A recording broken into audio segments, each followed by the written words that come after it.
Bonjour à tous en tout cas et bienvenue pour cette TED Talk. Donc aujourd'hui, on a le plaisir de recevoir Mathieu Nyongo, qui a reçu qui a fait sa thèse, donc docteur Mathieu Nyongo qui a fait sa thèse sur la démocratie.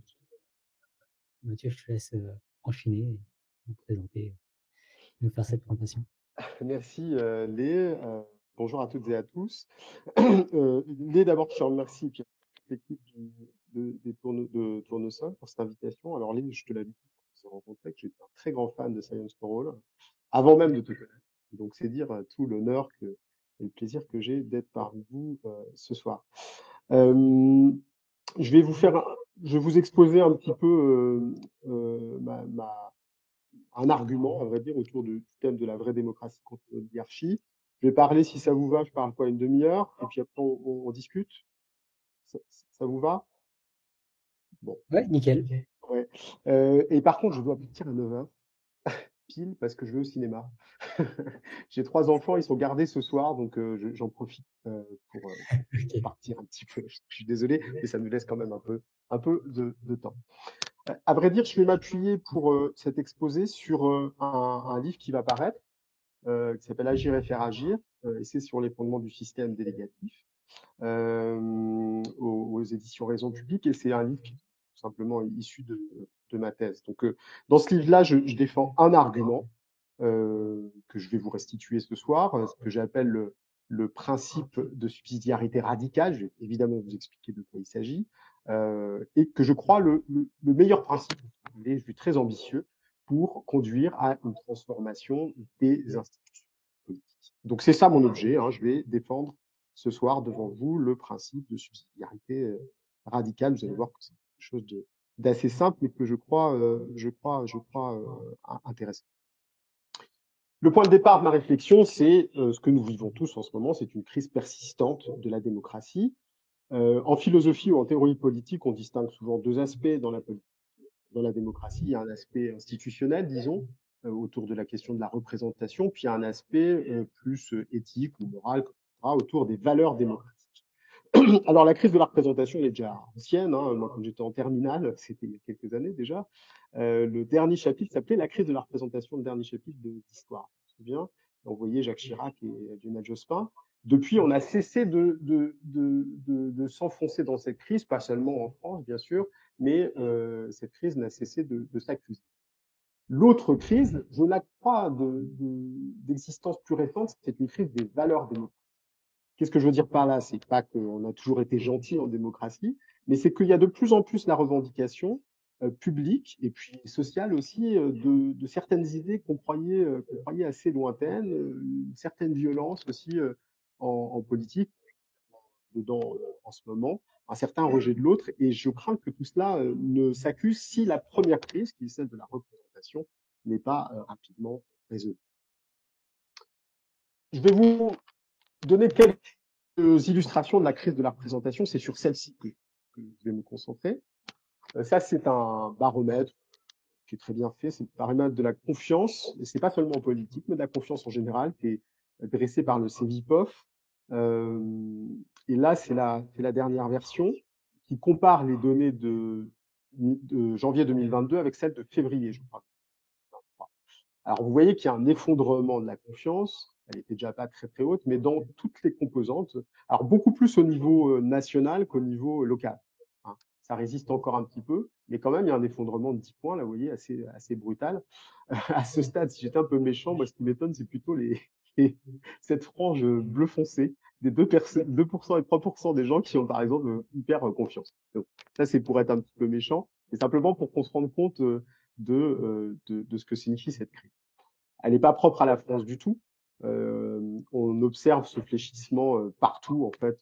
Là, j'ai donné vraiment, c'est toujours le CEVIPOF, quelques données, quelques pays, il y a juste 4 pays, mais quand on regarde d'autres données, je vous donne par exemple les États-Unis. En ce moment, il y a un papier qui est sorti là du centre de recherche américain, le Pew Research Center, qui a montré qu'il y avait 2 Américains sur 10 qui avaient confiance dans l'administration Biden. Donc c'est vraiment sans précédent. Je suis en train d'essayer de alors, Une des raisons qui est invoquée souvent pour le manque de confiance, c'est le fait qu'on est dans une oligarchie. Alors, qu'est-ce que c'est qu'une oligarchie? C'est un système dans lequel le pouvoir appartient à un petit nombre, oligoi, par opposition à la démocratie. Un démos, c'est le peuple. Bon, plusieurs traductions, ça peut être la foule aussi, parfois. Mais la démocratie, c'est le pouvoir de tous, a priori. Et les sondés, personnes qu'on interroge, disent non, en fait, c'est le pouvoir d'un petit nombre. Et plus précisément, on peut même qualifier notre système de plutocratie. Alors, c'est le pouvoir des plus riches ou du pouvoir en faveur des plus riches. Là, je vous ai mis une image que je trouve assez spectaculaire. Je ne sais pas si vous disiez, il faut dire la France en tout cas. Et là, il y a 2 jours, vous avez des riches américains qui sont allés se marier à l'Opéra Garnier, à la Tour Eiffel et puis au château de Versailles, donc louer en fait des biens publics au fin d'un mariage absolument somptueux. Ça, c'est un peu pour le symbole, si vous voulez.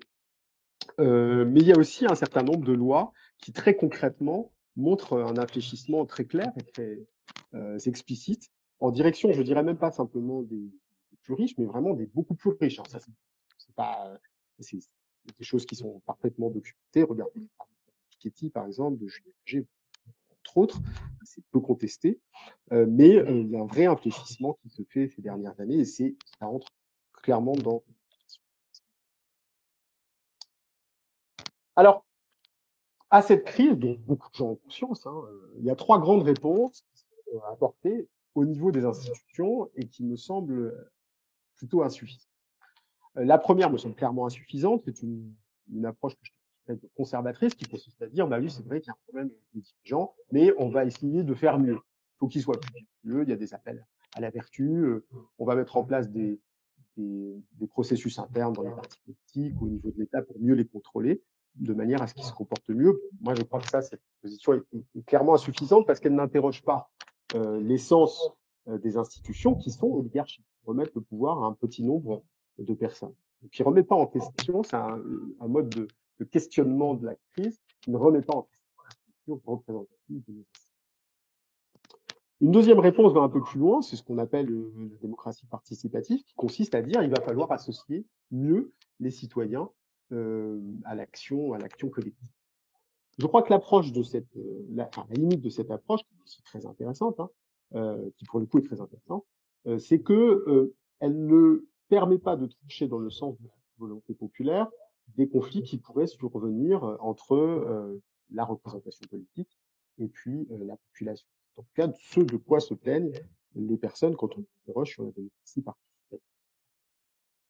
Une troisième approche, beaucoup plus radicale cette fois, c'est celle en termes de démocratie directe, alors par rapport à la démocratie horizontale, de démocratie radicale, de démocratie véritable, de deep démocratie, de true démocratie, bon, tout ce que vous voudrez.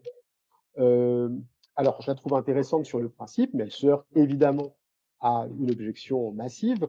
Je ne dirais pas c'est l'objection de l'échelle, c'est-à-dire du nombre de personnes impliquées. Je reviendrai sur cette objection.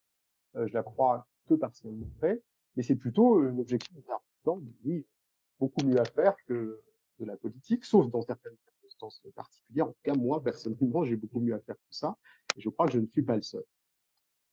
C'est pour ça que je crois prometteuse la voie de la démocratie liquide ou délégative. On parle parfois de démocratie délégative. Moi, je préfère la terminologie délégative, justifiée, mais prenons ces deux. Je vais expliquer de quoi il s'agit, bien sûr, mais d'abord, ce que je trouve intuitivement intéressant, c'est que ce type de démocratie permet de mixer les bienfaits de la démocratie directe et les bienfaits de la démocratie représentative. D'abord, du point de vue de la démocratie directe, permet, en principe, la participation de toutes et tous. Et du point de vue de la démocratie représentative, eh bien, elle permet de remettre le pouvoir à un petit nombre, le cas échéant, mais à la main des citoyennes et citoyens, en fonction des compétences, en fonction aussi en fonction de ce qu'on veut dire. Donc, elle permet de prendre le meilleur de la démocratie directe et de la démocratie représentative. Son principe fondamental, c'est que je peux conserver mon pouvoir ou le remettre à au-dessus, qui lui-même pourra à son tour le remettre à d'autres. Ça, c'est un petit peu la description de ce système qui est la démocratie délégative. Je vous ai mis ici à droite. Est-ce que vous voyez ma flèche? Vous voyez la flèche? Quelqu'un peut On juste me voit. dire? Ouais, parce que je vous Oui. vois pas en fait. Bon, ok, merci. Donc là, je vous ai mis à droite une illustration de ça pour bien comprendre. On imagine qu'il y a 10 personnes, bon, qui ont un terrain ensemble. Imaginons, bon, c'est une ZAD, voilà. Ils ont un terrain ensemble, ils vivent dans une maison et se demandent ce qu'ils vont faire de ce terrain. Alors il y a une personne, là, la personne A, qui dit bah, il faudrait planter des fleurs. La personne J, sont 10, hein, va dire non, il faudrait planter des légumes. La personne A, imaginons que la personne B et C aient confiance en elle et se disent bon, bah, moi, j'y connais rien, ou ça m'intéresse pas, ou j'ai pas le temps, je vais lui remettre mon pouvoir et puis il va faire tout le processus pour moi. C'est-à-dire aussi un processus de discussion et ensuite un processus de décision. Donc là, cette personne se voit dotée de 3 voies pour prendre les décisions qui concernent l'exploitation de ce terrain. Les personnes D, E et F décident de conserver leur suffrage tout du long. Et la personne G, eh bien, elle aussi décide de conserver son suffrage, mais n'est pas d'accord avec les fleurs, elle veut des légumes. Quant à la personne I et H, elles remettent leur pouvoir à la personne J, qui, elle, se voit dotée de 3 voix. Donc on a 6 contre 4, ce sont les fleurs qui l'emportent. Je fais tout de suite un commentaire. Sur ce schéma, je me suis permis une petite innovation par rapport au schéma qu'on trouve d'habitude. Je vais l'approfondir. C'est que souvent sont exclus de réflexion sur la démocratie liquide la partie discussion.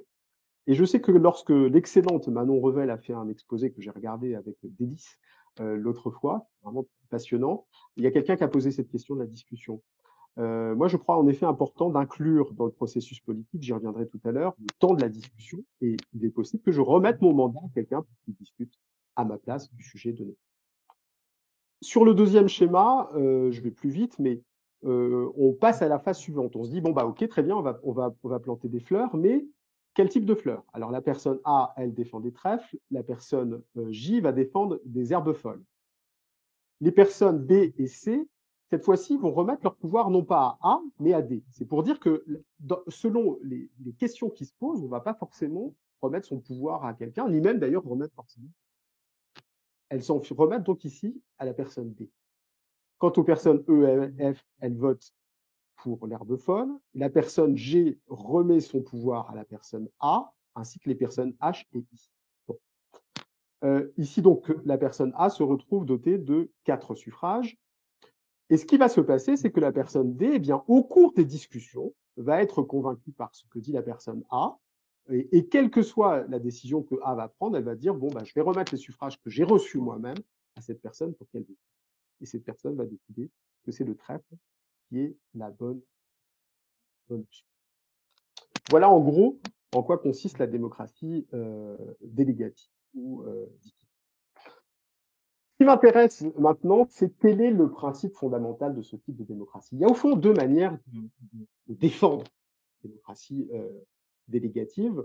Et moi, j'inscris mon exposé modestement en complément de celui de Manon Revel, parce que Manon Revel propose une démonstration empirique au fond, des bien fondés de cette démocratie. Alors, j'ai discuté avec elle un élément de sa démonstration, je pourrais vous le dénoncer, mais il y a une autre manière aussi de se prononcer, c'est une manière a priori et plutôt conceptuelle, c'est celle qui est traditionnellement celle donc c'est celle que j'emprunte. Pour fonder ce type de démocratie, moi je m'interroge sur la représentation. Il me semble que c'est ça que fait cette démocratie, c'est qu'elle dit, mais au fond, est-ce qu'on est toujours obligé d'être représenté? Et ça, c'est quelque chose qu'on ne fait pas dans nos systèmes, la représentation. Eh bien, je crois avec les partisans de la démocratie délégative que ce n'est pas le cas. Et qu'à vrai dire, il n'y a qu'un seul cas, dans lequel la représentation est nécessaire. C'est ce cas que j'énonce dans mon principe de subsidiarité radicale. La formulation en est un peu pompeuse, vous m'excusez. Je ne dois remettre mon pouvoir à autrui que si je pense qu'il contribuera mieux que moi à la phase de l'action politique considérée. C'est ça, au fond, le principe de subsidiarité radicale que je veux défendre.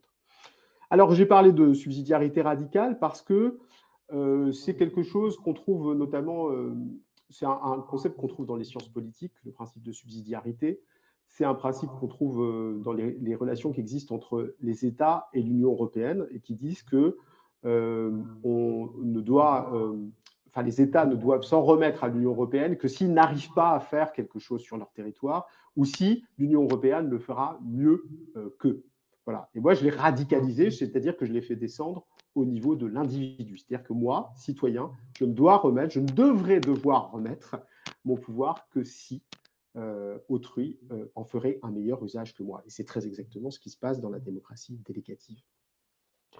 Alors, je veux bien préciser l'allure de ma démonstration, c'est que je cherche ici à restreindre les conditions de nécessité de la délégation pour libérer l'action directe. Hein. C'est-à-dire que je dis au fond que ces conditions de la délégation, elles sont beaucoup plus restreintes que ce qui se passe dans nos démocraties représentatives. Dans nos démocraties représentatives, on donne notre pouvoir pour un temps donné à quelqu'un ou quelques-uns. Et puis il en fait plein de choses différentes. Hein. Si on prend le mandat d'Emmanuel Macron, il a eu à traiter la question de la crise des Gilets jaunes, la question de la réfection de Notre-Dame, la question de la guerre en Ukraine, la question du Covid. Enfin, vous voyez, plein de sujets très différents. Si on était dans une démocratie de type délégative, on aurait eu à chaque fois des configurations de représentation qui auraient été différentes parce que tout le monde n'est pas compétent pour tout. C'est pas possible. Pour bien comprendre ce que je fais, c'est que pourquoi j'insiste sur la nécessité de la délégation et que j'en restreins les conditions, c'est un petit peu comme ce qui peut se passer, moi j'ai un fils de 13 ans, j'ai pensé à ça la semaine dernière, je me dis, tiens, je vais leur dire ça, je lui ai dit, tu feras tes devoirs aujourd'hui. Ça veut dire quoi? Je le laisse tout seul la journée, tu feras tes devoirs aujourd'hui. Ça veut dire qu'il aura ça à faire. Et le reste du temps, il fera ce qu'il voudra. Bon. Là, c'est la même chose. Il y a une restriction, c'est quand autrui agit mieux que moi, je dois lui remettre mon pouvoir. Et c'est un devoir de type moral, parce que les questions politiques, elles impliquent toujours quelque chose de l'ordre de la morale. Je le redirai tout à l'heure. Mais le reste du temps, eh bien, je peux lui remettre, si je trouve ça mieux, parce qu'il agira à peu près aussi bien que moi, ou parce que je n'ai pas le temps, mais je sais qu'il agira à peu près aussi bien que moi, ou je ne dois pas lui remettre. C'est-à-dire que je suis le plus compétent, il n'y a personne qui peut se substituer à moi pour intervenir à ce moment-là. Par exemple, parce que c'est une question locale, par exemple, parce que ça porte sur une école dans laquelle sont mes enfants et qu'on ait peu de parents impliqués et qu'il faut que ce soit moi qui le fasse. Bon. Voilà, donc c'est pour ça que je trouve, c'est une méthode, alors je fais attention, il y a des éminents mathématiciens, elle ressemble à une méthode de démonstration par l'absurde, c'est évidemment pas une démonstration par l'absurde, mais ça a la même allure, hein. Vous voyez bien ce que j'essaye de faire. Alors, pour le dire autrement, c'est la supériorité d'aptitude d'autrui qui seule doit me conduire à lui remettre mon pouvoir. Mais là, vous voyez, quand on parle de supériorité d'aptitude en politique, il faut se méfier parce que ce n'est pas très très simple à penser.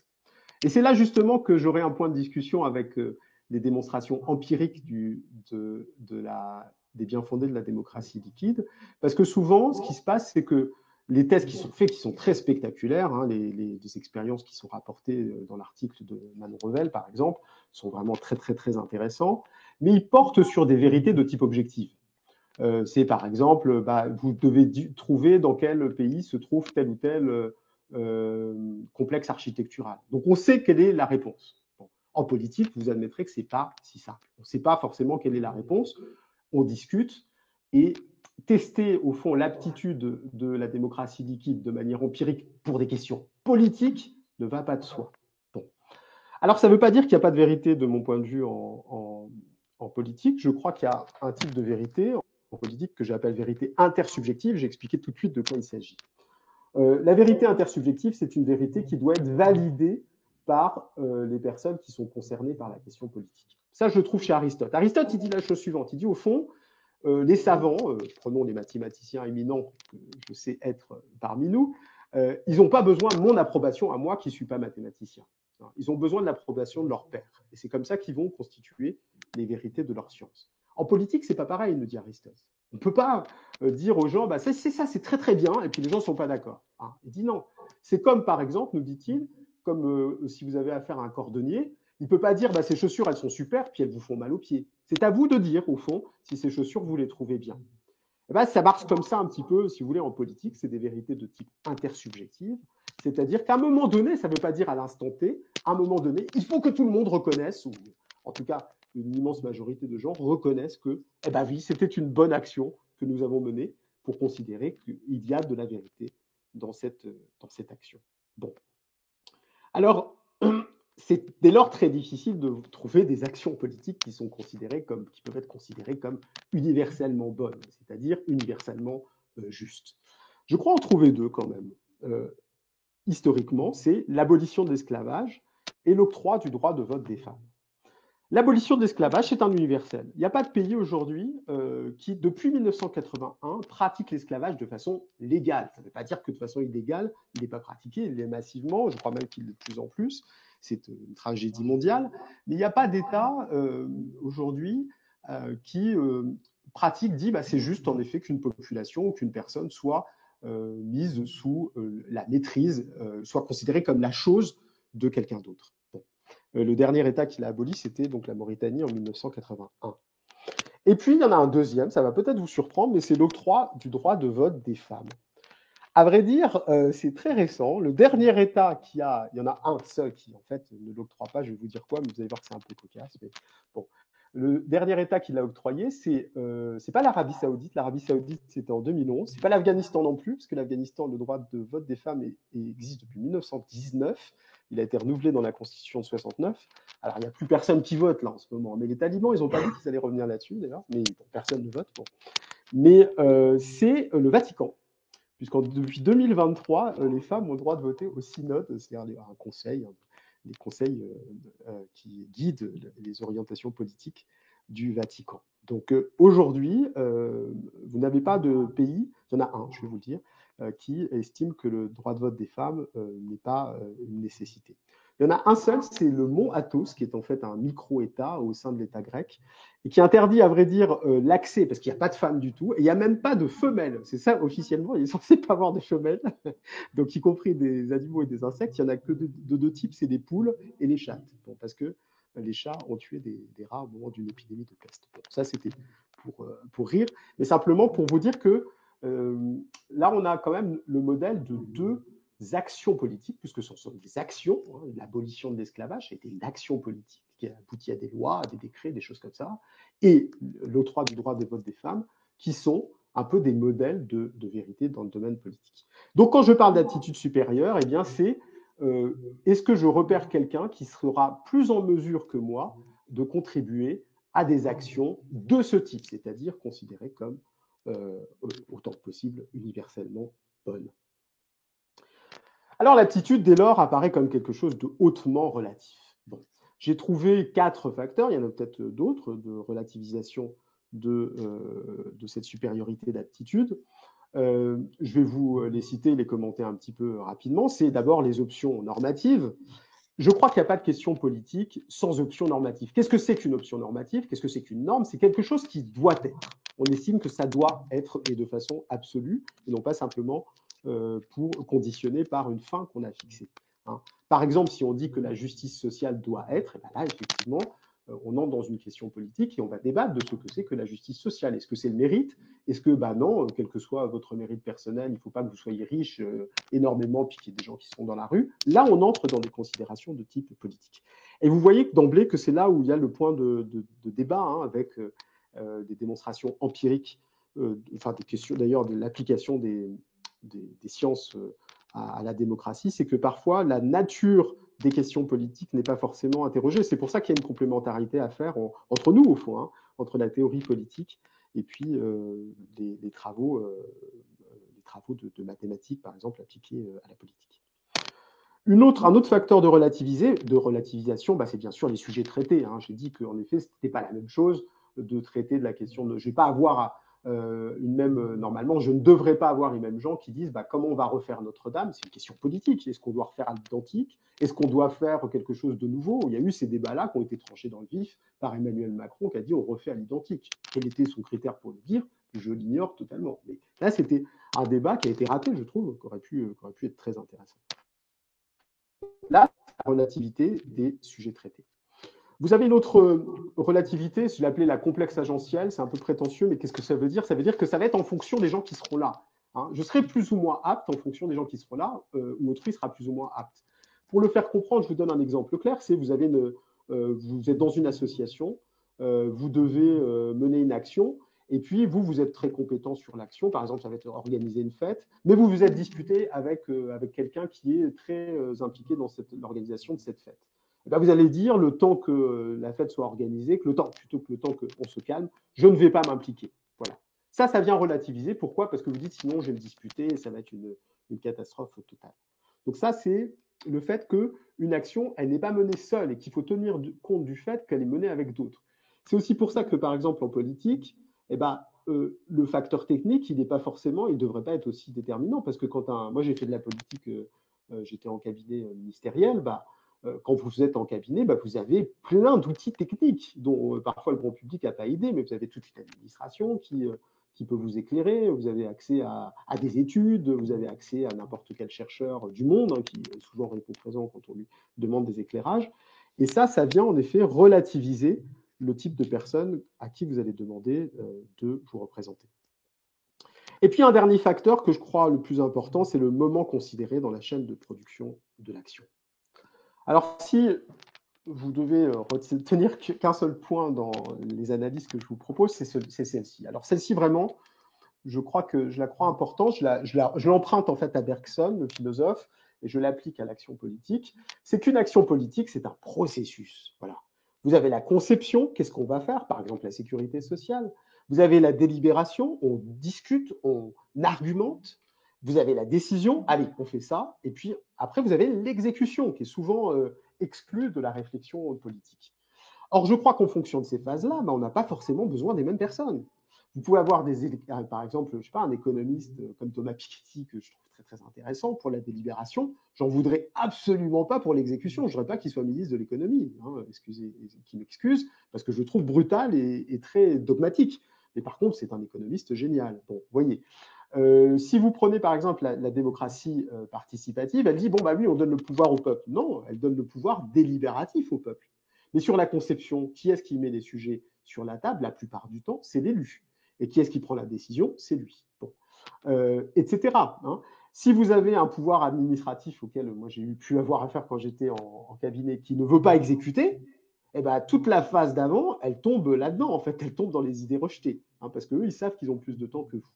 Donc ça, c'est important que je trouve quand on analyse, en général, l'action politique, mais en particulier la question de la représentation, c'est vraiment très important d'avoir en tête le fait qu'il s'agit d'un processus, que ce processus vient relativiser la question de l'attitude.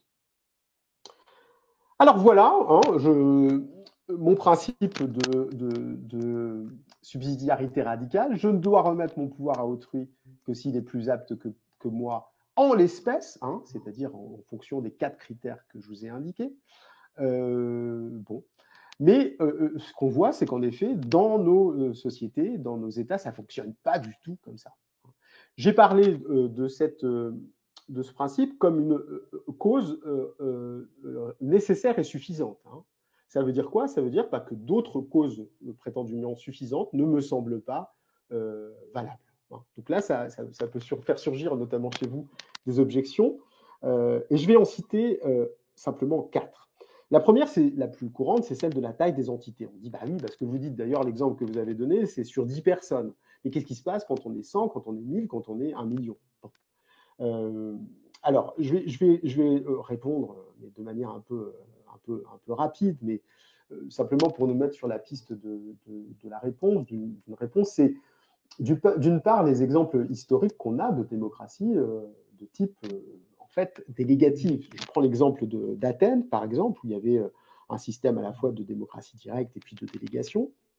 Évidemment, les Athéniens étaient beaucoup moins nombreux que nous, mais ils étaient entre 60 000 et 30 000 citoyens, avec un gros taux d'exclusion. Il y avait 300 000 personnes qui vivaient à Athènes, mais entre 30 000 et 60 000 citoyens à peu près selon les époques. 60 000 chez Périclès, en gros, puis 30 000 à l'époque de Démosthène. Bon, alors moi, ce que je réponds, c'est faisons ça dans toutes les petites villes et puis les petits villages. En France, j'ai fait le calcul, ça concernerait plus de 35 000 communes. Si on disait que c'était juste la taille, faisons une démocratie de type direct ou délégative, c'est un mode particulier de la démocratie directe, dans toutes les villes et les villages de moins où il y a moins de, à peu près, disons, 60 000 votants. Ça fait 35 000 en France. Bon. Alors les gens vont dire oui, mais on n'a pas la même mentalité. Bah, donc c'est pas que la taille, vous voyez, c'est une question de mentalité aussi. Bon. L'autre élément de réponse, c'est la question des progrès de la communication. Bah, bien sûr, c'est bizarre qu'on continue à réfléchir à la démocratie aujourd'hui comme on y réfléchissait au XVIIIe siècle, alors qu'aujourd'hui on peut communiquer comme on le fait là actuellement, très facilement et de manière internationale. D'ailleurs, la démocratie de type délégative, elle est née en même temps, elle a été, disons, structurée, conceptualisée dans les années 60, c'est-à-dire au moment où l'ordinateur va commencer à arriver peu à peu dans les foyers. Donc c'est vraiment sur le fond de cette possibilité d'interaction immédiate qui se joue de la distance. Le deuxième argument, c'est celui de la violence. On dit, bah oui, mais en fait, si on est tous autour de la table, on va se taper dessus. Il faut une représentation pour prendre des décisions et les faire garantir par la force. Là encore, c'est pas un argument qui est idiot. Hein. Bien sûr, historiquement, il y a des fois où c'était bien d'avoir un pouvoir central un peu fort. Regardez ce qui s'est passé en Yougoslavie. Dès lors que ce pouvoir s'est effondré, ça a été une guerre civile, à vrai dire. Mais mon sentiment, c'est aussi que la représentation, elle a tendance aussi à attiser les violences qui existent dans la société. Nous ne le savons que trop bien aujourd'hui. Et je crois que c'est une tendance qui est fondamentale, c'est une dégénérescence fondamentale, inclue en quelque sorte dans l'ADN de la démocratie représentative, parce que si vous voulez gagner une compétition, il y a un moment, il faut noircir un petit peu le camp d'en face, et c'est là, très clairement, je trouve ce qui se passe, en tout cas, dans beaucoup de démocraties. Regardez ce qui se passe en Argentine, aux États-Unis, au Brésil, en France, en Inde, dans plein de démocraties plus ou moins anciennes. Il y a ce phénomène de clivage excité par la représentation politique. Donc là, ça fonctionne moyennement, cet argument. Troisième argument, c'est celui du temps. Celui-ci, je le trouve très sérieux, en fait. Je suis d'accord, à vrai dire, avec ça, et je trouve que justement la démocratie délégative, contrairement à la démocratie directe, ou même la démocratie participative, où je suis sollicité, on me demande d'eux, eh bien là, je peux, si je le souhaite, ne pas remettre mon pouvoir. Et en revanche, je peux remettre mon pouvoir, mais en revanche, il y a des questions qui me tiennent à cœur. C'est là où vraiment la question se pose aujourd'hui. C'est qu'il y a des fois, j'ai envie d'intervenir. J'estime que j'ai plus de lumière que les gens qui sont au pouvoir, ou je ne suis pas du tout content de ce qu'ils font. Le système actuel ne me permet pas, ou me permet très mal de le faire. Or, c'est là-dessus, je crois qu'il faudrait mettre l'accent. Et puis, dernier argument, c'est la complexité des sujets traités. On nous dit, oui, mais il y a des fois où c'est difficile de comprendre tout simplement ce qui se fait. Alors, si vous levez les yeux au ciel, je voudrais simplement faire un petit test, parce que je trouve que cet argument est très fort. Je voudrais que vous me disiez, par exemple, qui est aujourd'hui le ministre des Armées en France? Vous ne savez pas? Je ne sais pas. Voilà. Alors, vous voyez, c'est embêtant, parce qu'en plus, on est quand même dans une situation très dangereuse. Donc, il s'appelle Sébastien Lecornu. Moi-même, je le sais parce que j'ai travaillé dans l'armement à un moment, mais Olivier Véran, c'est quoi sa fonction? On le voit beaucoup, il parle tout le temps. Bon. Je ne vais pas vous insulter comme ça tout du long, vous inquiétez pas, je vous pose encore deux questions. C'est quoi le budget de la France aujourd'hui? C'est 335 milliards d'euros. C'est quoi le budget de l'Europe, par exemple? On ne sait pas. Bon, il y a plein de questions, vous voyez, qui sont essentielles, qu'on ne connaît pas. Et donc, vous avez plein de gens qui vont dire, regardez, au fond, vous êtes nuls en politique. Bon, pourquoi vous voulez vous occuper de ces sujets? Alors là, je répondrai, je suis d'accord, je trouve qu'on est nuls, c'est vrai, mais pourquoi? Parce qu'en fait, on n'a pas à être bon, parce qu'on n'est pas impliqué dans les questions politiques. Et puis, il y a des questions sur lesquelles on est bon et sur lesquelles, en fait, on est bloqué quand on veut s'impliquer. D'ailleurs, empiriquement, ce qui se passe, c'est que je sais que Né, par exemple, tu es en Suisse, eh bien, les Suisses, par exemple, sont beaucoup meilleurs, bien meilleurs sur les questions politiques que les Français, parce qu'en fait, ils sont appelés tout le temps au référendum, donc ils se renseignent, puisque leur voix a un véritable poids. Alors, j'ai parlé du théorème de Sherlock Holmes, parce que Sherlock Holmes, si vous connaissez ce roman, c'est quand le docteur Watson le rencontre, il se rend compte qu'il est il dit il est à la fois très savant et très ignorant. Parce que Sherlock Holmes, par exemple, est ignorant, très exagéré, mais il connaît pas il sait pas que c'est la Terre qui tourne autour du Soleil, par exemple. Et alors Watson dit mais c'est fou que vous sachiez pas ça. Et il dit mais j'en ai pas besoin pour mes enquêtes. Voilà. Donc nous, de la même manière, en général, je pense que c'est une structure fondamentale de l'esprit, et surtout sur des sujets comme la politique qui ne sont pas toujours passionnants. En fait, on ne s'intéresse qu'à des choses soit qui nous passionnent, justement, spontanément, soit sur lesquelles on a prise, soit qui nous concernent vraiment tout à fait directement. Bon. Donc il faudrait simplement qu'on soit plus concerné pour qu'on devienne plus savant. Alors, Le deuxième élément, admettons qu'on ne comprenne rien, mais quel expert doit agir? Et en effet, les experts, ils ne sont pas tous d'accord, et puis surtout, ils ne défendent pas les mêmes normes. Or, j'ai dit que la question politique était toujours, il me semble, question d'un conflit normatif. Et puis, troisième élément, il y a des sujets qu'on comprend parce que professionnellement, on est bon, ou parce qu'ils concernent l'endroit dans lequel on vit, par exemple. Il y a des sujets locaux qui peuvent nous concerner. Eh bien, le système actuel ne nous permet pas toujours de nous impliquer à ce moment-là, et c'est justement ce que la démocratie liquide permettrait de faire. Alors, j'arrive à la conclusion de mon propos. Je vous dis simplement quels sont les points de ma conclusion, c'est que je ne dois donc remettre mon pouvoir à autrui que si je pense qu'il en fera meilleur usage. Ça devrait être ça, au fond, la boussole, me semble-t-il, de la transformation institutionnelle nécessitée par la crise de la représentation politique. Ce ne serait plus de remettre son pouvoir à un petit nombre de gens qui nous déçoivent de plus en plus et qui ne peuvent que nous décevoir au regard de la complexité de nos sociétés, de nos attentes, de nos normes, mais au contraire de pouvoir faire irruption dans le système politique quand on l'estime soi-même, individuellement, personnellement nécessaire. Ça pose évidemment des problèmes énormes que je crois, là encore, et c'est un point de discussion, hein, parfois les défenseurs de la démocratie liquide ou délégative ont tendance à négliger. D'abord, c'est la question de la mésestimation de soi et d'autrui. C'est-à-dire que la démocratie délégative, elle consiste à dire « Ah bah si je m'estime pas bon, je vais remettre le pouvoir à quelqu'un d'autre ». Quand les questions qui sont posées, et c'est ça qui se passe quand il y a des démonstrations empiriques. Encore une fois, je suis vraiment absolument redevable à ces démonstrations empiriques, mais je les questionne, non, simplement, c'est mon droit. Quand il y a des démonstrations empiriques, je vous le redis, hein, sur l'implantation d'un complexe architectural ou sur, parce que c'est ça c'est ce que vous avez évoqué l'autre fois, Manon Revel, c'est sur ce type de prédictions qui ont été testées, qu'a été testée la démocratie liquide. Par exemple, c'est sur quelle équipe de foot ou de basket va gagner. Là, en fait, les personnes qui répondent ont un intérêt négligeable à mentir sur leurs compétences. Or, en politique, c'est pas comme ça que ça se passe. C'est pas comme ça que ça se passe parce qu'il y a des intérêts en jeu. Et ça, c'est Thomas Hobbes qui l'a bien vu quand il parle de la théâtralisation du politique. Il dit on a tout intérêt à faire croire qu'on est meilleur qu'on ne l'est en réalité. On voit bien, c'est ce qui se passe pendant les campagnes. Les gens lisent des fiches qu'on leur a présentées et souvent les mieux élus, c'est ceux qui font le mieux croire, qui maîtrisent les sujets en question. Bon. Donc là, cette théâtralisation, qui est absente quand les sujets sont de peu de conséquences, que ce soit vrai ou non, ça a peu de conséquences sur soi. Donc on a tout intérêt, si je puis dire, à trouver la bonne solution. En politique, c'est pas vrai qu'on a tout intérêt à trouver la bonne solution. Il y a des fois où on va défendre sa propre position, parfois de manière inconsciente, hein, et on va avoir tendance à se faire croire parfois aussi à soi-même qu'on est meilleur qu'on ne l'est. Donc ça, c'est un problème, je crois, plus sérieux qu'on ne pense habituellement. Et puis le deuxième problème qui reste en suspens, c'est la question de l'échelle. Ça, je vais consacrer un livre, mon prochain livre, de philosophie. C'est quelle bonne taille au fond pour le groupe et comment on peut appliquer une démocratie de type délégative à grande échelle. Il me semble malgré tout que le référendum d'initiative citoyenne constitue une forme minimaliste de démocratie délégative parce que je peux mettre des sujets à l'agenda, donc m'appliquer moi-même, y compris au point de la conception de ce qu'il y a à faire.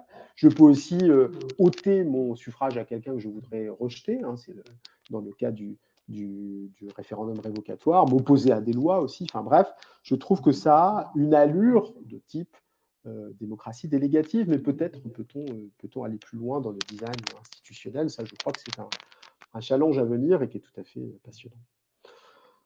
Voilà, j'en viens à la fin de ma présentation. Je suis vraiment très intéressé à discuter avec vous de tout cela.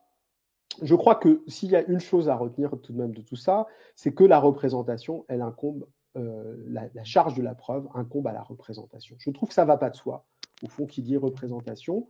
Et c'est ça le présupposé ou le préjugé que je voudrais simplement qu'on discute de façon minimale, même si on n'est pas convaincu par mon principe de subsidiarité radicale, ni par la démocratie délégative, je crois au fond, on peut peut-être s'entendre sur la question de savoir si je dois ou non être représenté et pas simplement sur la qualité de la représentation. Alors ce questionnement, lui-même, il est ouvert et il peut faire l'objet de plein de créations. Donc là, c'est une époque qui n'est pas toujours très enthousiasmante, c'est le moins qu'on puisse dire, mais du point de vue des institutions, je la trouve enthousiasmante parce que tout est à faire. Voilà, je vous remercie. Merci beaucoup, Mathieu. Très intéressant. Est-ce qu'il y a des questions? J'ai plein de questions, mais s'il y a d'autres personnes qui ont des questions avant, je préférerais faire participer les autres.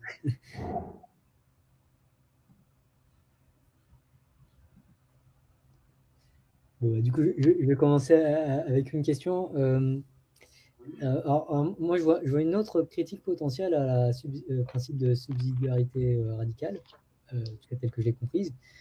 C'est le risque, enfin ça s'applique aussi à la démocratie représentative, hein, bien sûr, c'est le risque qu'il y ait des biais systématiques dans les délégations, par exemple, vers soit des personnes qui ont l'air plus compétentes, vers les hommes, ce genre de choses.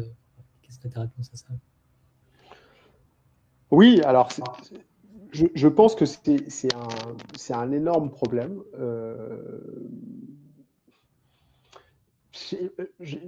Mon intuition, c'est que plus il y a de délégations possibles, c'est-à-dire plus ces biais-là ils peuvent tomber parce que il y a plus de vérifications qui se font. C'est-à-dire plus il y a de circulation dans l'évaluation, plus elle se fait par un nombre de personnes différentes qui vont voir les choses d'un point de vue différent, et plus il me semble le risque est affaibli. Et c'est une pure intuition. J'ai pas de là vraiment, c'est là où je parle vraiment de complémentarité. Je pense que ça serait très intéressant d'avoir des démonstrations là-dessus, mais je le redis, qui portent sur nos questions politiques, parce que c'est pas la même chose d'avoir une démonstration qui a été établie. Hein, c'est l'équipe de Alperne, Revel et tout ça, leur article très très très complet, elle a été établie là-dessus. Mais j'aimerais bien elle puisse être étendue, je ne sais pas par quels moyens, aux questions où des intérêts sont en jeu, en effet. Alors, ça peut être par une déclaration d'intérêt aussi, hein, c'est-à-dire mettre en lumière tout ce qui peut être, comme tu le dis, des biais. Ça peut aussi peut-être venir un peu compléter le tableau qu'on se fait des personnes qui sont impliquées dans le processus. Ouais, alors, typiquement, très concrètement, sur Tournesol, on avait une démocratie liquide, il y avait clairement des questions politiques dans les sujets de et est-ce que ça serait en conforme avec le principe de subsidiarité radicale que de dire, bon, on a vu l'ensemble des délégations qui ont été faites et on a constaté certains biais systématiques envers certaines communautés qui nous semblent discutables, ou, justement, il faudra réfléchir à qu'est-ce que ça serait qu'un biais qui serait discutable, donc, typiquement, disons homme-femme. Est-ce que ça serait justifié d'intervenir dans la délégation et de gonfler en gros les délégations envers des femmes, par exemple? Ouais. Ah bah oui. Je pense que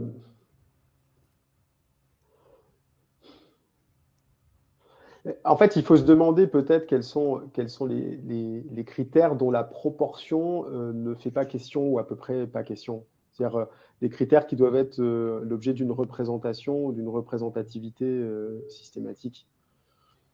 Si par exemple, je dis n'importe quoi, mais si tu prends les délégations sur un mois donné et que tu vois qu'il y a une surreprésentation des hommes à 90%, bah oui, il faut que tu fasses une pondération, parce qu'en fait, le critère femme n'est pas un critère pertinent, ou plutôt, femme-homme n'est pas un critère pertinent pour délégation, donc il doit être neutralisé, tu vois. Après, quand on entre, donc ça c'est déjà énorme hein, de pouvoir faire ça. Après, quand on entre dans d'autres critères, ça devient peut-être plus délicat, je ne sais pas. Mais ça, je vais faire une réponse qui n'est pas du tout satisfaisante, mais c'est en avançant que tu peux faire tes corrections, parce que ça va être peut-être fonction aussi de ta communauté. Si tu te rends compte que ta communauté, par exemple, de Tournesol, il y a un groupe à Grenoble où ils sont 37 et puis ils chopent toutes les délégations parce qu'ils vont les chercher, parce qu'ils ont un truc à défendre, bon, bah là, oui, l'intervention, elle doit. En tout cas, il doit y avoir une publicité. C'est peut-être aussi une manière de rendre l'intervention plus commune, plus en lien avec le socle de valeurs partagées, c'est de dire, là, on a constaté qu'il y avait un biais de surreprésentation de XY. Qu'est-ce que vous en pensez, quoi? C'est peut-être par des mécanismes de mise en transparence et d'évaluation des biais en tant que tels par la communauté, tu peux peut-être t'en sortir. C'est super intéressant ce que tu viens de dire. Ça rejoint avec des trucs qu'on est en train de mettre en place, mais au niveau des vidéos, quoi. Si un biais, je sais pas, les community notes sur Twitter.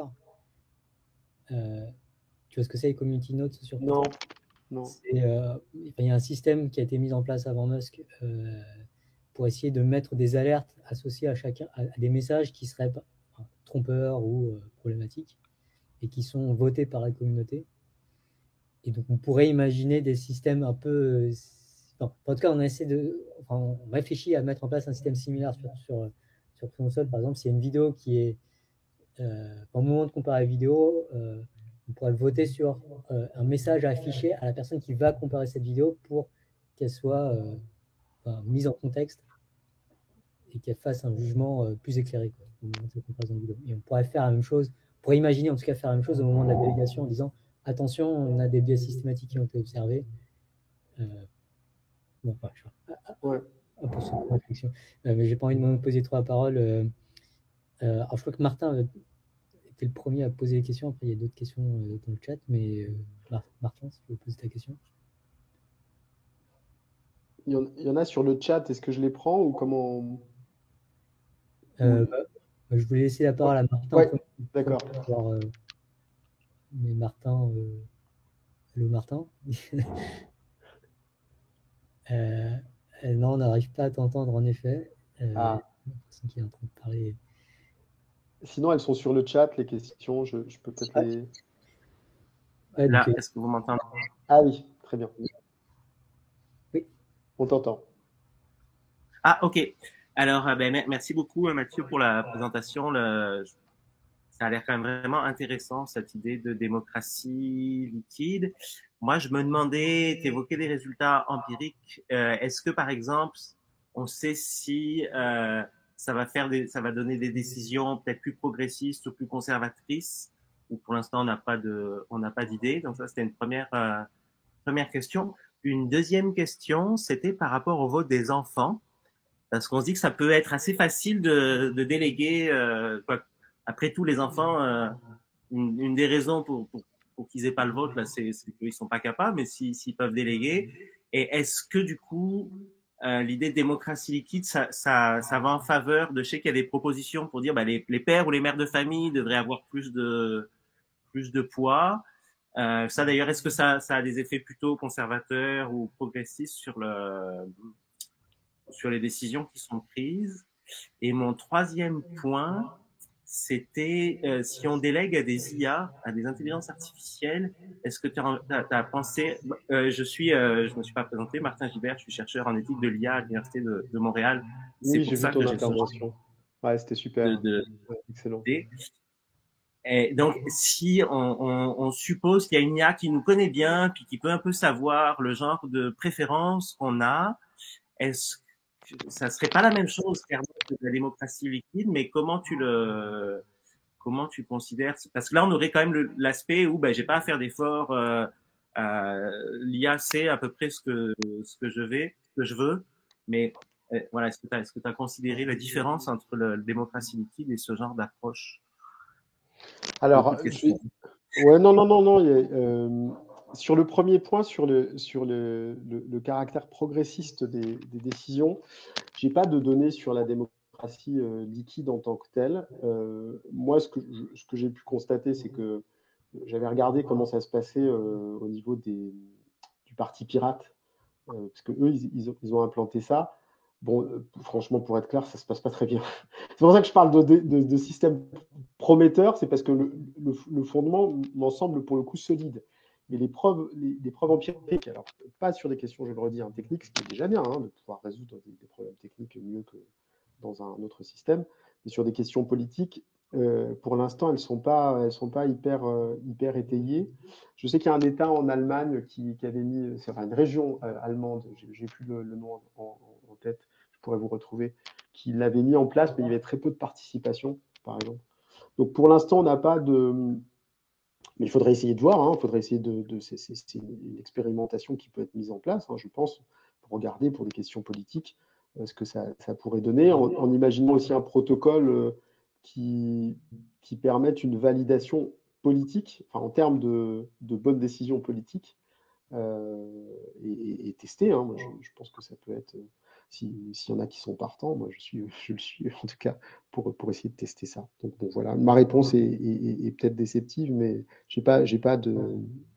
Ce que je peux te dire par contre, c'est que sur les démocraties qui sont plus directes, il y a un excellent livre de Raoul Maniberton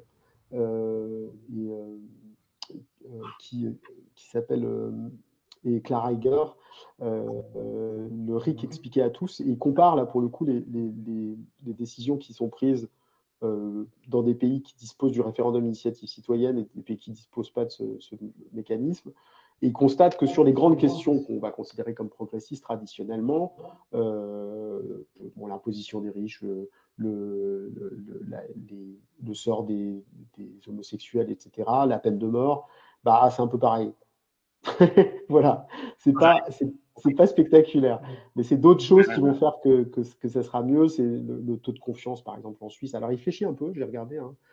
Il est incomparablement plus grand, les gens sont beaucoup plus contents de leur système politique, ils se sentent plus libres, donc c'est d'autres facteurs qui vont jouer. Mais sur le progressisme, je ne suis pas absolument certain de ça. En tout cas pour être complet, je pense qu'à l'inverse, beaucoup moins de risques, en tout cas historiquement, que de tomber dans un fascisme extrêmement violent quand on a beaucoup de systèmes comme ça d'intervention directe que quand on n'a pas du tout. Sur les enfants, il y a là pour le coup j'ai une réponse à te donner parce que en Belgique il y avait un système de vote plural qui a été mis en place. De mémoire, c'est entre 1900. Enfin, c'est dans l'entre-deux-guerres. Je crois que c'est entre. Même, ça commence pendant la guerre. Bon, j'ai plus le chiffre en tête. Mais en gros, ils ont mis en place un système comme ça où les parents avaient plus de poids selon le nombre d'enfants et tout ça. Je suis allé regarder un petit peu les lois qui avaient été votées et le système en plus a été abandonné pour des raisons que j'ignore, mais sans cris ni pleurs. Je crois que ça n'a pas changé grand-chose. Ce qui montre, à mon avis, ça montre plutôt le côté très conservateur, spontanément, des systèmes dans lesquels nous vivons, parce que même quand on donne un peu plus de poids aux pères de famille et tout ça, bon, ce qu'on appelle le vote plural, hein, ça ne change pas énormément. Bon, moi, je ne suis pas pour, parce qu'en fait, d'une part, bah, je ne trouve pas ça très juste, mais bon. Et puis les enfants, ils sont pas censés, ils votent pas forcément, ils sont pas censés en tout cas destinés à assumer ensuite plus tard les décisions qu'on a prises vraiment strictement leur nom en utilisant leur suffrage. Donc ça me semble. Par contre, sur l'implication des enfants en politique, bah, moi je suis un hyper, enfin en politique. Ça dépend de quoi on parle, parce que là, pour le coup, le jeu de théâtralisation, il va peut-être avoir des effets beaucoup plus forts sur les petits que sur les adultes. Mais par contre, sur le fait qu'ils aient vraiment une. Moi, j'ai co-créé une association qui s'appelle Agora Avenir et on a mis en place des dispositifs de démocratie directe dans un collège. Et dans plusieurs collèges, il y en a un autre dans lequel on met ça en place. Et ça marche très très bien. C'est-à-dire, en fait, pour des questions qui les concernent eux directement, bah, je ne trouve pas normal qu'ils aient vraiment rien à dire, quoi. Donc là, moi, je suis plus que partant. Et ce que tu dis sur l'IA, bah, je t'avoue que j'ai une espèce de souffle d'enthousiasme quand tu as parlé de ça. J'ai jamais pensé à ça. Mais une espèce de Tamagotchi politique, un espèce de double génial de soi, bah, c'est complètement. C'est génial, en fait, comme perspective. Je ne sais pas ce que ça donnerait, mais un être virtuel qui serait. Qui sera une espèce de surhumain de soi, dans lequel on rentrerait les normes, sur lequel on regarderait les décisions qu'il est susceptible de prendre. Puis voilà, il y a quelque chose à inventer là. C'est vraiment c'est une super perspective. J'y ai pas réfléchi plus que ça, mais je pense que c'est une pensée qui a un énorme potentiel, quoi. Mais ça, pareil, on pourra en rediscuter avec grand plaisir. C'est une Il faut que je retrouve le nom, mais il y a un auteur espagnol qui a un TEDx sur le Sur sujet ça où il développe Ah, ses. génial. Ouais. Ah bah, Essayer de alors, vraiment, retrouver ça et de regarderai ça avec phrase plaisir. avant la fin. C'est très très intéressant. une motivation aussi de tournesol. Le représentant algorithmique qui peut voter pour toi sur les vidéos que tu n'as pas encore vues, en généralisant à partir des vidéos que tu as déjà vues. Ah ouais, ouais. Mais ça, c'est super. Mais ça, c'est vrai que c'est des super perspectives parce que, ouais, l'IA, c'est. Il y a, comment il s'appelle? C'était Georges Canguilhem qui il parlait de la psychologie et il disait, bah, quand on sort de la Sorbonne, donc il parlait de la psychologie, il dit, quand on va à droite, il y a le Panthéon et quand on descend, il y a la préfecture de police, quoi. Il dit, en fait, en gros, c'est une science qui peut servir soit à des choses qui sont censées être bonnes, hein, le Panthéon, soit bah, c'est des flics, quoi. Donc là, sur l'IA, c'est un petit peu pareil, quoi. Ça peut servir soit à des choses terribles, soit à des choses extraordinaires. On peut passer aux questions des autres dans le chat. Donc il y a donc, une personne qui demande une délégation implique des garde-fous, où les places-tu? Bah, elle implique des garde-fous. Je pense que qui va définir les garde-fous, c'est toujours la question qu'il faut se poser, je pense. C'est toujours le nous, le on. Ça, dans mon livre, j'y insiste, c'est que je dis on va faire ceci, on a décidé que. Qui va les placer, en fait, ces garde-fous? Alors, ce qui est quelque chose, un truc qui permet de s'en sortir souvent. Moi, j'ai un mouvement là, qui s'appelle À nous la démocratie, c'est la charte des valeurs. Parce que nous, on est affilié à aucun parti politique, mais c'est arrivé très souvent qu'il y ait des gens qui avaient des idées un peu problématiques, et par ailleurs qui étaient à fond sur la démocratie, viennent. Donc là, on mettait en avant la charte des valeurs. Je pense que c'est quand même important quand on crée une collectivité politique, quelle qu'elle soit, d'avoir des valeurs communes. Ça je crois que c'est indispensable. On ne peut pas juste se dire on va mettre en place un système institutionnel et puis tournons. Ça, j'y crois pas. Et d'ailleurs, plus, il me semble, plus moins la communauté sera incarnée, avec un représentant, une représentante politique, genre un président, et plus le socle de valeurs devra être important. Hein. C'est ce qui se passait à Athènes d'ailleurs. Vous avez un très très bon livre de Vincent Azoulay qui s'appelle Sostène, où il montre ça, c'est que les Athéniens étaient vraiment entourés, alors ça peut poser d'autres problèmes, hein, mais ils étaient complètement pris dans toute une série de ritualités obligatoires, hein, de fêtes, de choses comme ça, parce que c'était comme ça qu'on soudait une espèce d'unité de valeurs et qui permettait ensuite aux gens de se faire confiance les uns les autres, parce qu'ils se connaissaient bien en fait. Ils se connaissaient bien, voilà. Donc, garde-fou, oui, moi je pense que c'est un socle de valeurs à décider ensemble avant d'entrer dans une communauté, à rappeler par certaines ritualités qui ne sont pas simplement des votes sur des sujets, mais garde-fou, pas autoritairement décidé par une instance, parce qu'il y a des gens qui parlent de ça parfois quand on lit sur la démocratie, ils disent qu'il faudrait qu'il y ait quelqu'un qui soit garant. Bah, moi je suis sûr que le garant il va se transformer en chef en fait. Je vous dis juste ça comme ça, mais pardon, je fais des réponses un peu longues, mais le pouvoir exécutif, on parle du pouvoir exécutif. C'est intéressant, c'est le pouvoir qui est censé être en fin de chaîne, qui est censé être le plus soumis, qui maintenant a pris le dessus. Parce qu'en fait, quand le président il est censé simplement exécuter des lois qui sont décidées et votées par le Parlement, hein, c'est ça sa fonction. Il en propose, et au fur et à mesure, il a commencé à en proposer. Maintenant, c'est 80% des lois qui sont proposées par le gouvernement. Et puis finalement, de pouvoir même proposer les lois, faire proposer les lois par le Parlement. Pourquoi? Parce que si c'est la personne qui décide, elle peut dire qu'elle ne fait pas. Reprenez votre copie. Donc il faut faire attention quand on veut des garants extérieurs, il me semble, qui ne prennent pas le pouvoir. Il faut être un peu parano là-dessus. Question suivante. Donc Sanglier Tifi qui pose la question. Et quel levier pourrions-nous avoir pour faire réellement entrer ces idées dans les rouages de la politique française? Ouais. Bah déjà, il y a vous. Enfin, je pense que si votre collectif déjà. Bon. Moi, j'avais une stratégie. Bon, pour la démocratie, bon, là, c'est quand même assez technique ce qu'on se dit là, mais ça m'a permis de structurer plein de choses. J'ai beaucoup cheminé, mais dans le système, enfin le mouvement politique auquel je participe, j'ai co-créé, ça s'appelle À nous la démocratie. Nous, on va au vote, en fait. On a des élus, d'ailleurs. On a 2 élus locaux, mais c'est pas mal. On en avait 4, puis il y en a 2 qui sont partis. Bon. Mais donc c'est très difficile. La voie du vote, elle est affreusement difficile, mais vous pouvez avoir parce que si vous avez un parti politique qui dit bah nous on veut la démocratie liquide, bon, il faut avoir un dispositif un peu intéressant, mais au moment des élections, c'est des moments où on parle de soi, et puis après vous avez un peu de pouvoir. Les deux personnes qui ont été élues, elles ont, pour le coup, vraiment une vraie influence. C'est à Nancy, et dans le 18e arrondissement parisien, on a des élus. Et ben, elles sont deux, elles sont extra, elles sont vraiment au top. Et elles font vraiment avancer les choses. Hein. Donc ça, c'est une stratégie qui est très coûteuse, qui est très difficile. Je ne vous le cache pas. Moi, ça fait 7 ans qu'on est vraiment sur les rotules, on est fatigué. S'il y a de la relève, d'ailleurs, parmi vous, je recrute, mais ça serait vraiment bien parce que c'est très fatigant, c'est un monde dur. Voilà, donc ça, c'est vraiment se prendre de front le monde politique. Et puis après, sinon, c'est créer des communautés comme Tournesol, avec un fonctionnement qui par l'exemple, comme un monastère, au fond. Hein. Comme les monastères convertissent les gens.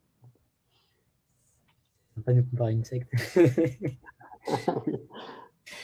Question suivante d'Antoine Jamelot qui pose la question est-ce qu'il y a des mesures à prendre pour éviter l'achat massif de délégations de vote? Ah ouais, ça c'est vrai. Bah.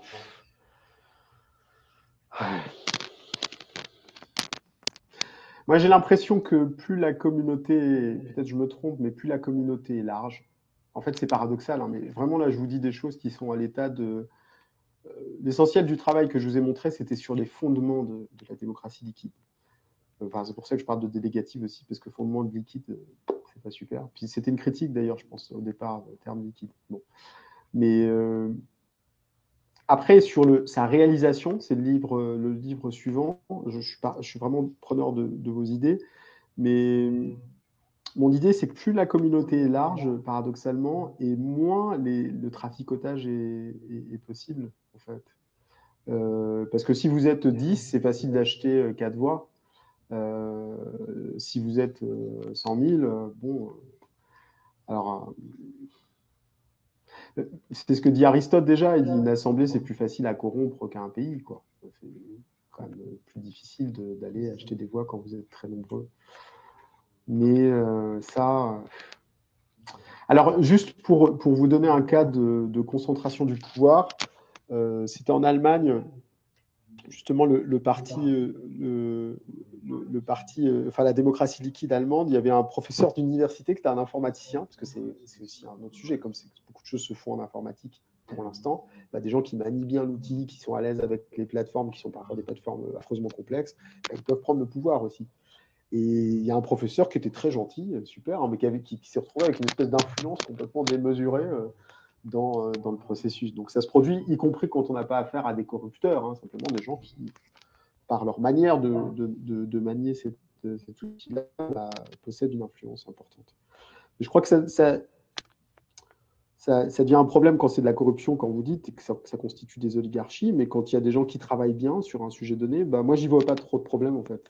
Quand c'est sur un sujet, hein, je veux dire, c'est un système qui permet parfois de déléguer à quelques personnes qui s'impliquent à fond sur un sujet donné.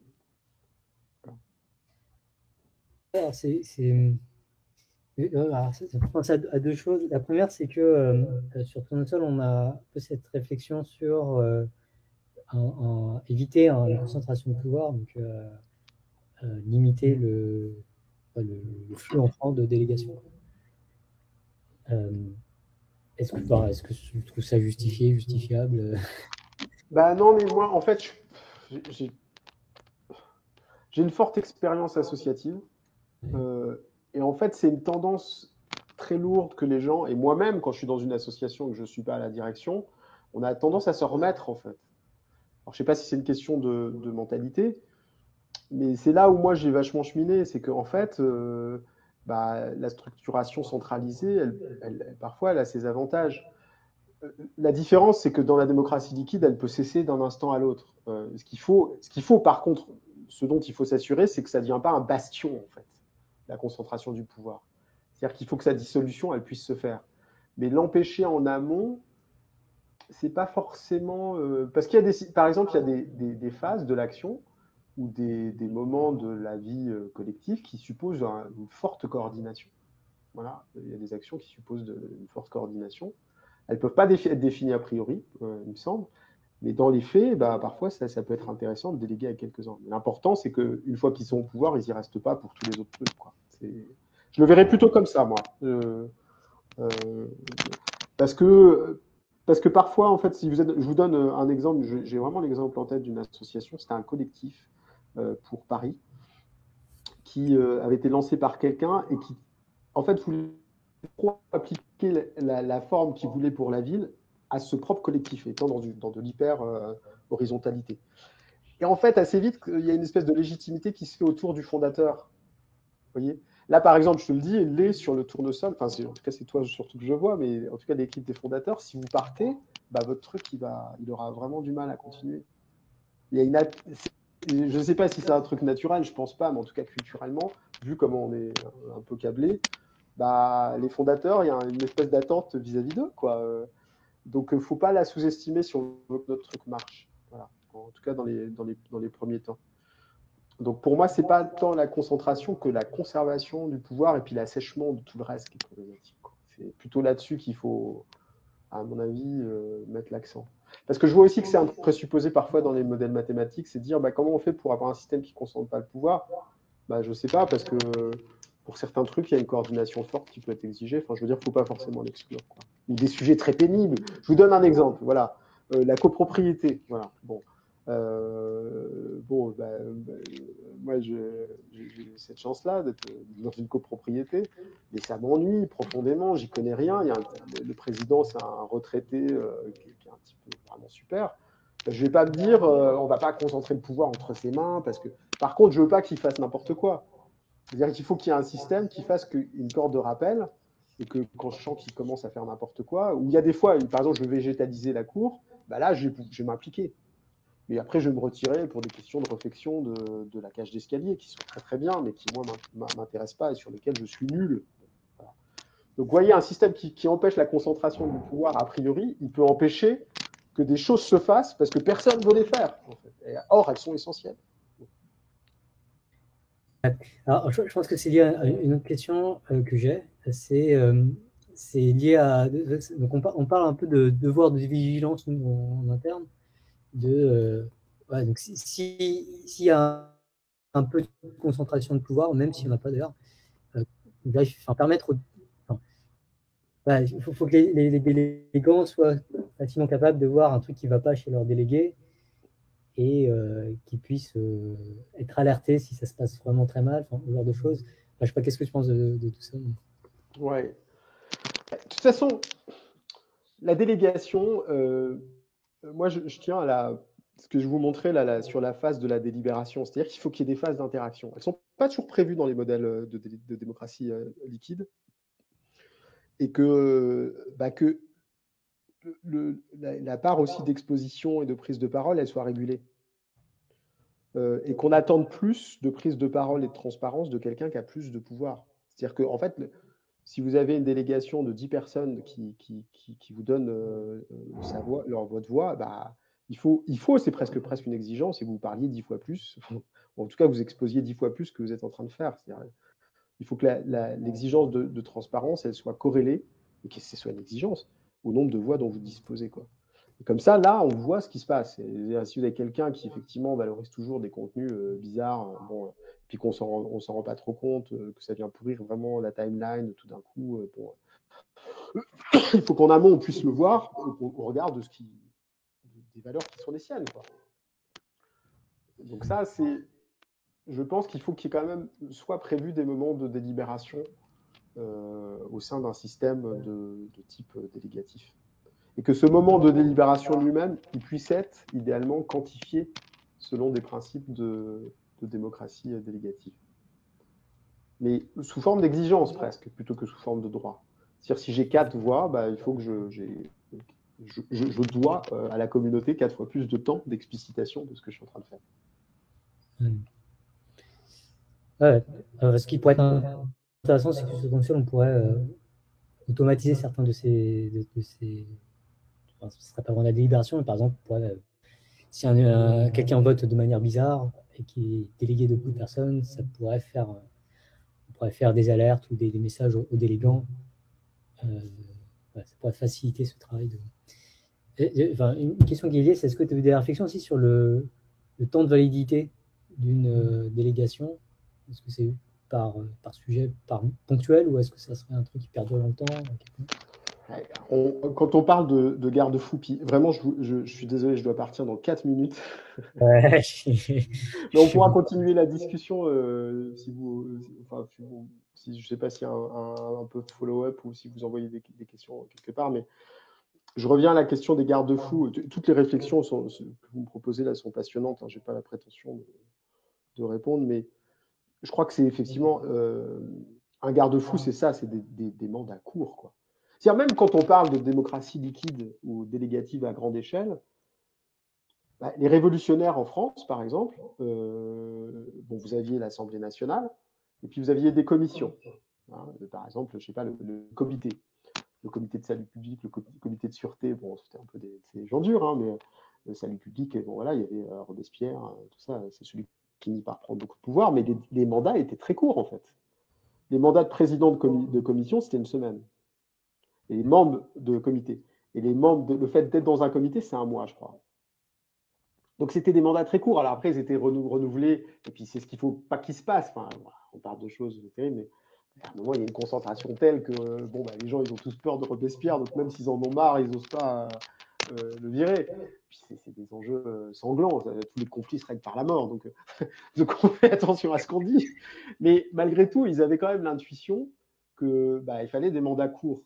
Il fallait des mandats fragilisés par la possibilité d'une révocation permanente.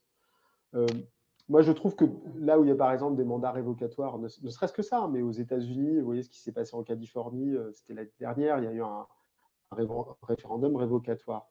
Et ça a forcé le gouverneur à s'expliquer, à dire c'était quoi sa politique. Il était vraiment meurtri en fait par le fait qu'on remette en question sa place là. Donc les mandats, pour moi, il faut qu'ils soient les plus courts possibles. Il faut que la révocation, en fait, elle soit possible tout le temps. Je ne crois pas que ça va créer de l'instabilité. Il me semble que c'est un fantasme. Il me semble que c'est un fantasme. Parce que les gens qui remettent leur pouvoir, c'est des gens qui ne veulent pas s'en occuper ou qui ne savent pas s'en occuper. Voilà. Qui savent moins bien en tout cas que la personne à qui ils remettent le pouvoir. Donc ils ne vont pas s'amuser toutes les 2 minutes sur leur ordi. Si vous avez des trolls comme ça, ils sont vraiment extrêmement minoritaires dans votre configuration. Donc moi, je serais vraiment pour des mandats les plus ponctualisés possibles, et les plus fragilisés possibles. Enfin, vraiment presque en continu. Après, il y a des moments critiques. La décision, elle est prise. Alors, on peut imaginer un moment où la révocation de la décision est possible. À un moment, il faut aussi avancer, quoi. Entre le moment où la personne est nommée et le moment où elle décide, sa révocation, ça devient compliqué. Mais tout le long du processus, il faut que ça soit possible. Parce que je sais que les systèmes, ils prévoient par exemple des délégations thématiques ou des délégations dans le temps. J'en vois pas l'intérêt, en fait. J'en vois pas l'intérêt, parce qu'en fait, si je délègue à quelqu'un, moi, je peux faire aussi l'effort à chaque fois de renouveler si j'aime bien cette personne. Juste, je renouvelle. Ou alors, ça peut être aussi un truc par défaut. C'est-à-dire que si je lui enlève pas la délégation, il la conserve. Si on veut pas que la personne ait à faire l'effort d'une manip. Je vois pas l'intérêt de dire sur un thème. Pourquoi? J'ai jamais trop compris pourquoi c'était intéressant. Okay, chers amis, je prends peut-être un dernier truc et puis après, il faut que j'y aille, je suis désolé. Alors, du coup, on prend la question de Sanglier. Quel sujet serait idéal, inspirant pour illustrer ce système politique au plus grand nombre? Ah ouais.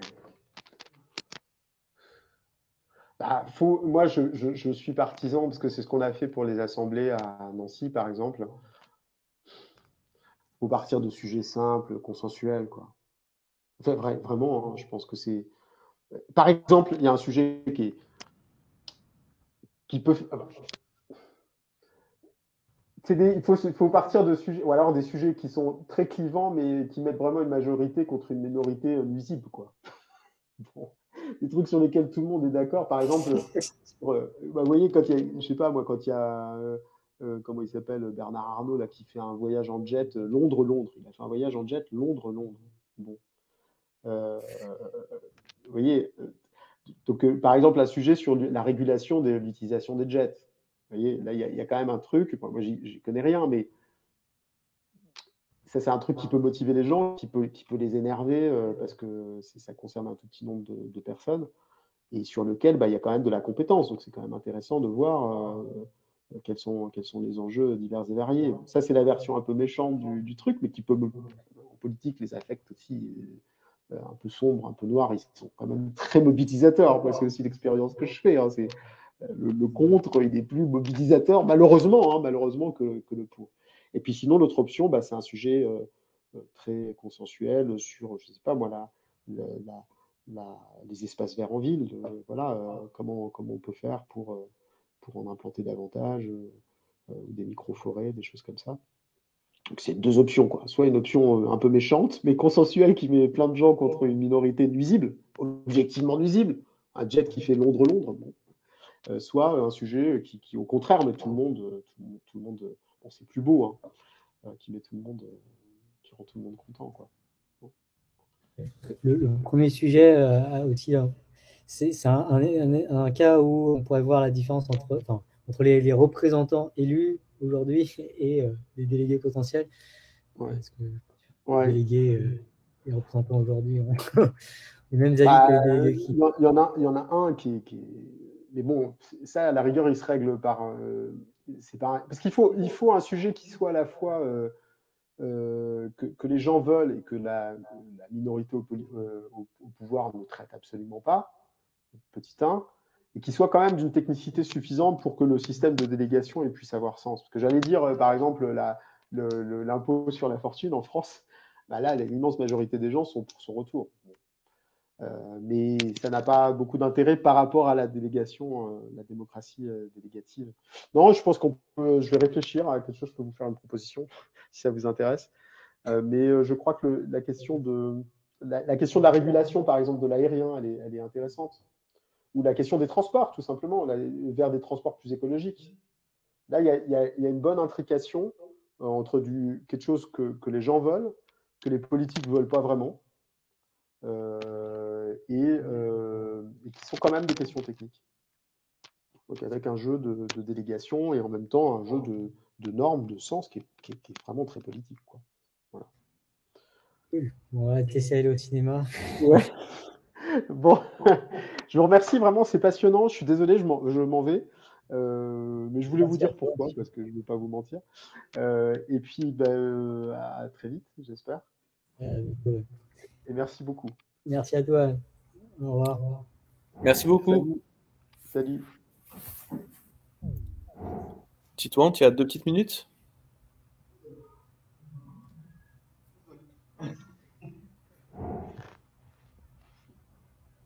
Allez, voilà. Ouais. Ok. Attends, je t'entends plus. Tu m'entends là? Ouais. On passe sur Discord 2 secondes. Je voulais te poser une petite question. Yes. Allez, à tout de suite.